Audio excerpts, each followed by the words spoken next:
আমি গুনাহ করেছি, আমি অনুতপ্ত, আল্লাহ আপনি আমাকে মাফ করেন। আল্লাহ তাআলা মাফ করনে ওয়ালা, আল্লাহ তাআলা মাফ করতে চান তার বান্দার গুনাহকে। আল্লাহ তাআলা তার বান্দাকে আযাব দিতে চান না।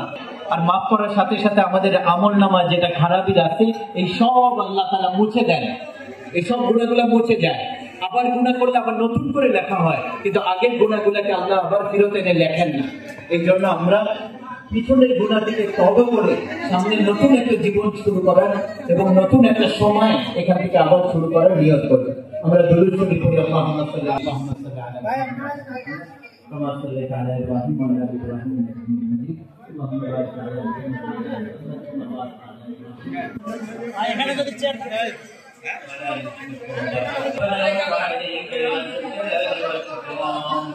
ربنا ظلمنا أنفسنا وإن لم تغفر لنا وترحمنا لنكونن من الخاسرين।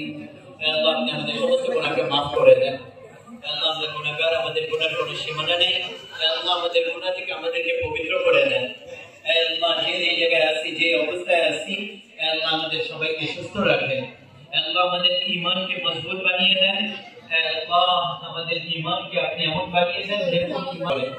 আল্লাহ আমাদের নামাজগুলোকে আপনি কবুল করেন, আমাদের রোজাকে আপনি কবুল করেন, আমাদের তারাবিকে আপনি কবুল করে নেন। আল্লাহ কোরআন আর হাদিসকে সামনে রেখে আমাদের জীবনকে পরিচালনা করার তৌফিক দান করেন। আল্লাহ জেনে বুঝে না জেনে মানুষের কত হক নষ্ট করেছি, আল্লাহ আপনার পক্ষ থেকে আপনি তাদেরকে উত্তম বদলা দান করেন, আপনি আমাদেরকে মাফ করে দেন। আল্লাহ মানুষের হককে আদায় করার আমাদের সামর্থ্য নাই, আল্লাহ আপনি তাদেরকে উত্তম বদলা দান করেন, আপনি আমাদেরকে মাফ করে দেন। আল্লাহ প্রতিটা কাজের মধ্যে আপনি আমাদেরকে সুস্থতা দান করেন। আমাদের আত্মীয় স্বজন, বন্ধু বান্ধব যারা অসুস্থ আছে তাদেরকে শিফা আজিলা কামিলা নসিব করেন।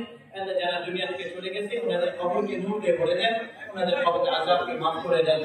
আমরা যারা আছি আমাদেরকে গুনাহ থেকে পবিত্র থেকে পুরো রমজান শেষ করার তৌফিক দান করেন।